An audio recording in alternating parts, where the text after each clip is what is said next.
Welcome back to the lecture series on dental caries. In today's session, we will be discussing about the classification of dental caries. So according to the location, dental caries is classified into primary caries and secondary caries. So again under primary caries, there are three different types. The first one is pit and fissure caries, second one is smooth surface caries, and third is root caries. Let us discuss about each type of caries in detail. Let us see how the initiation and progression of the pit and fissure caries happen. Initiation of the pit and fissure caries happen on the lateral walls of the fissure. This is a fissure and these are the lateral walls of the fissure. So caries is developed on the lateral walls of the fissure. And caries is progressing down towards the dentino-enamel junction in the direction of the enamel rods. These are the enamel rods. In the direction of the enamel rods, the caries is progressing down towards the dentino-enamel junction.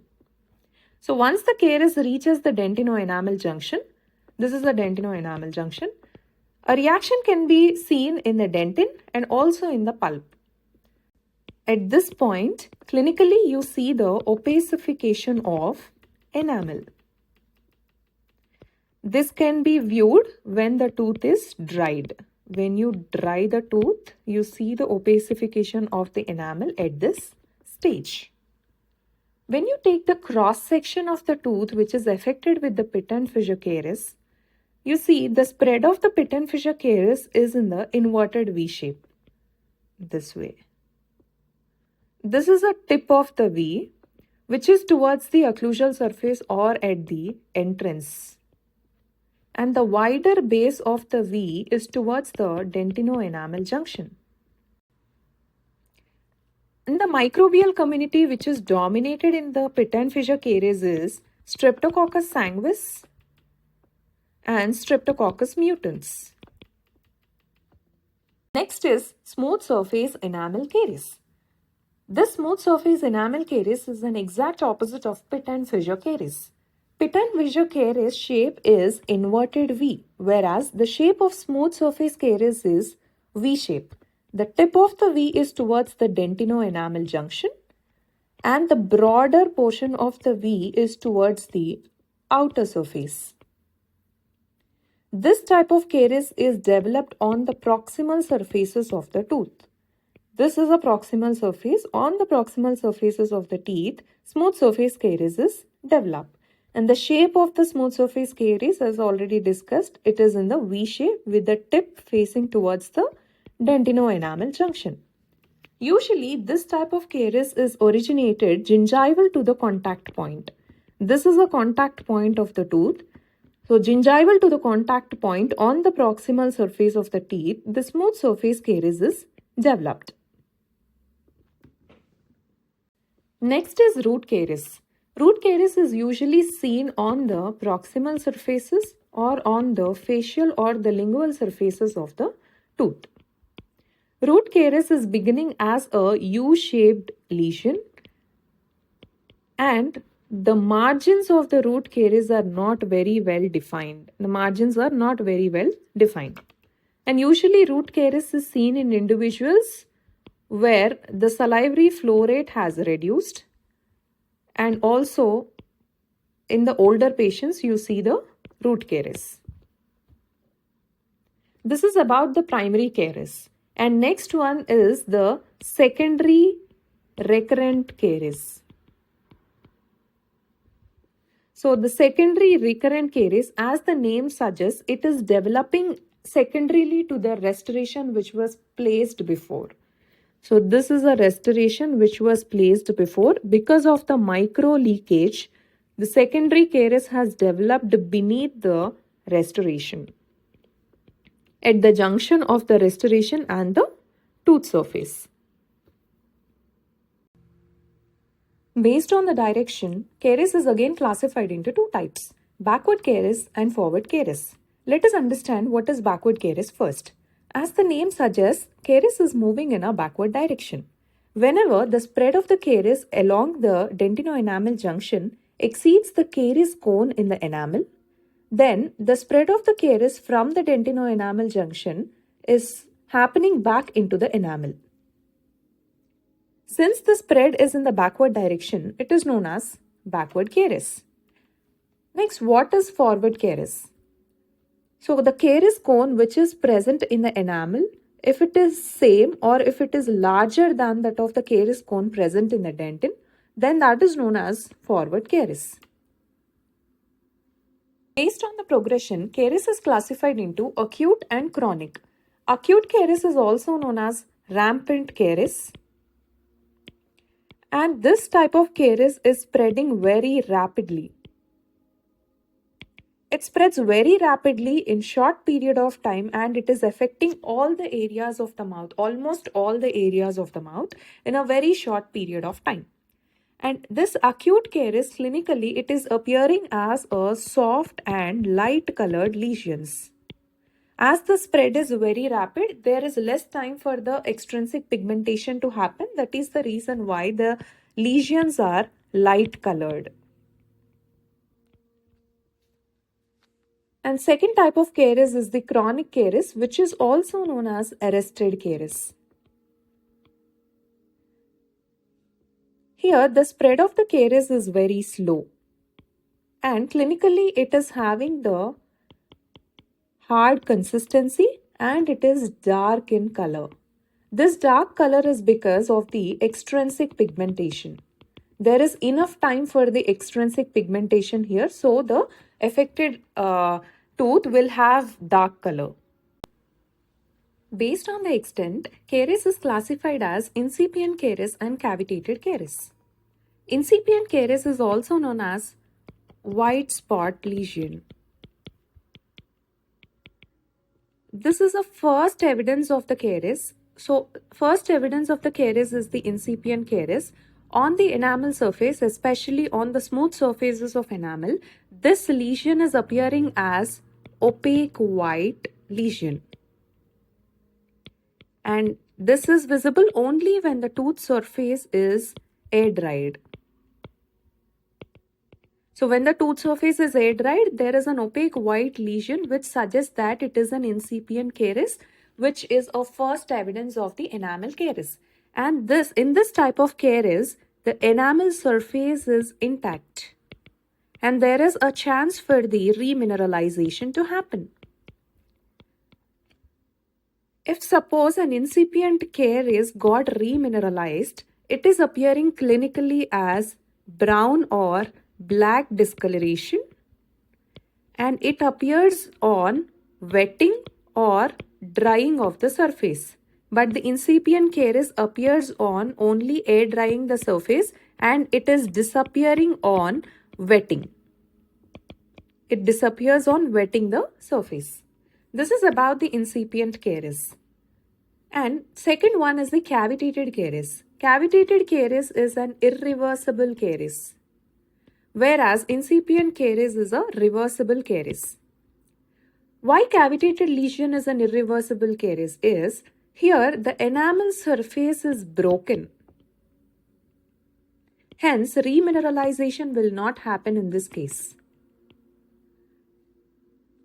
The only way to treat the cavitated lesions are by restorative treatment.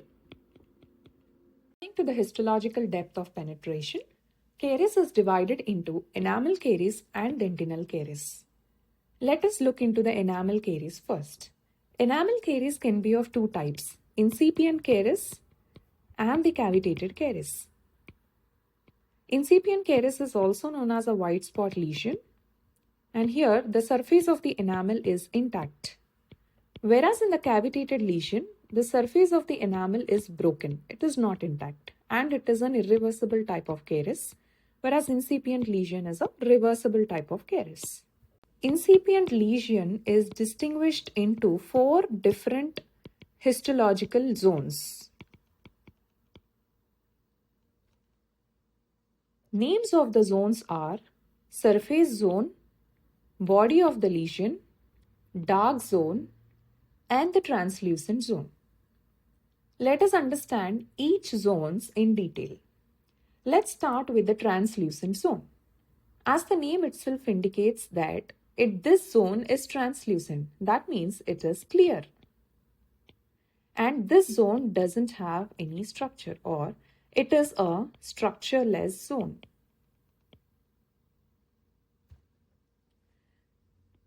Translucent zone is a deepest zone, and you can see the formation of the pores or the spaces along the boundaries of the enamel rod or enamel prism. This is an enamel rod which is having a keyhole pattern. This is a keyhole pattern. Along the boundaries of enamel rods, you can see the appearance of the pores or the spaces.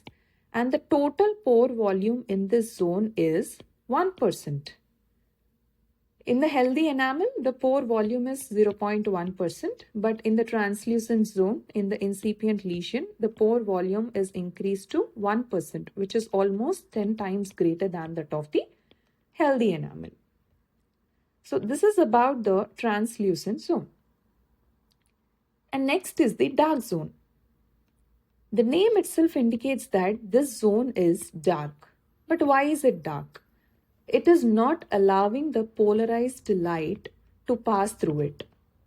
Why is it not allowing the polarized light to pass through it? Because of the tiny pores. The pore size is small here, very tiny. It is not allowing the light to pass through it, and it is entrapping the air or the vacuum.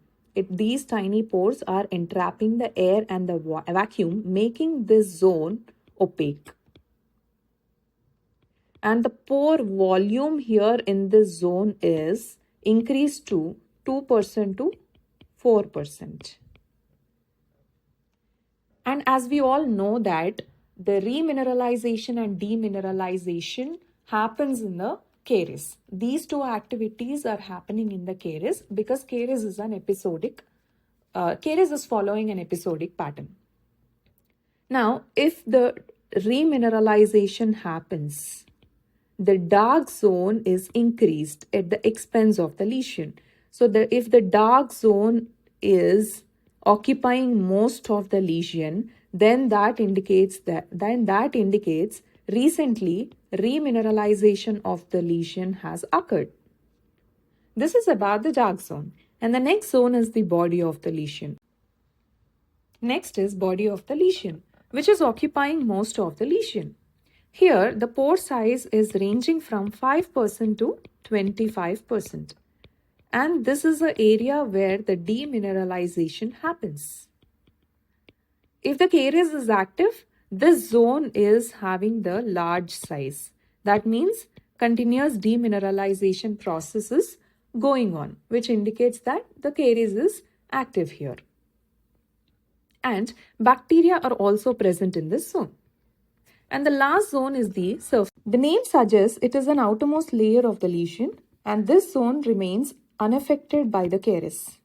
Unaffected by caries. And this zone is having an intact surface layer. It has an intact surface layer, and the intact nature is because of the high fluoride content and also could be because of high hypermineralization. Hypermineralization of this outer layer help to protect the surface. Now, pore volume in the surface zone is less than 5%. And this surface layer is appearing more radio-opaque when compared to that of the adjacent unaffected enamel because of the hypermineralization and also because of the high fluoride content. So this zone is important for preservation of the enamel. Next, let us see the zones of the dentinal caries. There are 3 different zones in the dentinal caries. First one is the normal zone. Second is the affected dentin. Third one is the infected dentin. So let us understand the normal zone first. Normal zone is the deepest layer and it is not having any carious activity. And how the dentinal tubules are in the normal zone? This is a dentinal tubule which has odontoblast process in it. This is the odontoblast and this is the odontoblast process. This odontoblast process is present in the dentinal tubule. This is a tubule which is covering the odontoblast process.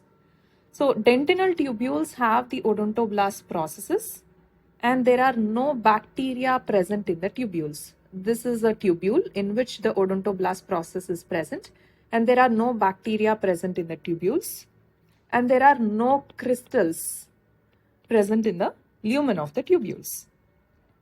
And how is the collagen in the intertubular area in the normal dentin? This is an intertubular dentin. So here the collagen is cross-banded and it is densely packed with the apatite crystals. Hence, it is maintaining its resilience and also the strength. This is about the normal zone. And second is the affected dentin. Second zone is affected dentin, which is also known as inner carious dentin.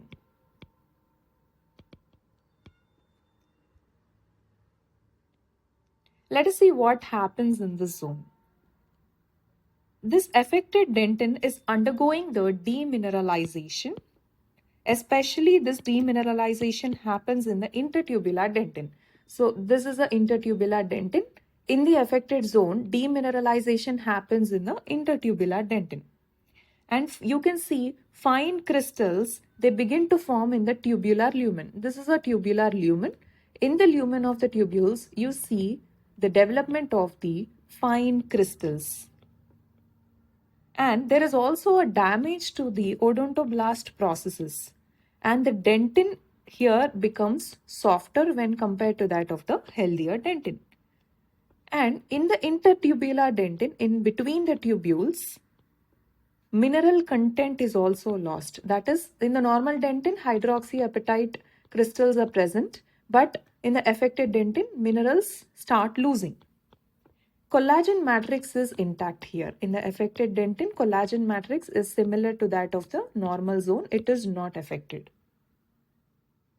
That is the reason why this acts as a template for the remineralization, and still repair can happen in this phase. So in the affected dentin, there is a chance for the repair because of the intact collagen. And this affected dentin is again of three types: transparent layer, subtransparent layer, and turbid layer. This is a subtransparent layer here, and this is a transparent layer, and this is a turbid layer. So these subzones reflect varying degrees of demineralization and changes which are happening in the dentin, and they can provide the clue about the progression of the caries. And next zone is the infected dentin. Infected dentin is also known as outer carious dentin.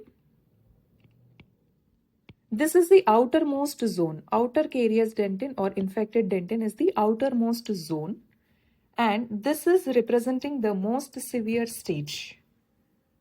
And here this zone is characterized by the bacterial invasion. Bacteria starts filling the tubules. Dentinal tubules are filled with the bacteria. And the tubular diameter is increased. The tubular diameter increases, and there is the distortion of the tubule. So because of the bacterial infection, the tubule is getting distorted, and sometimes it may also widen. Mineral content is not present here. Collagen is also irreversibly damaged. So in the infected portion, collagen is destroyed. So there is no chance for the self-repair of this layer. This is a zone where the clinician experienced during the removal of the caries. The only treatment that can be done here is the restorative treatment. So this is about the classification of the dental caries. By this, we complete lecture series on dental caries. If you found this video helpful, hit the bell icon and subscribe to my channel.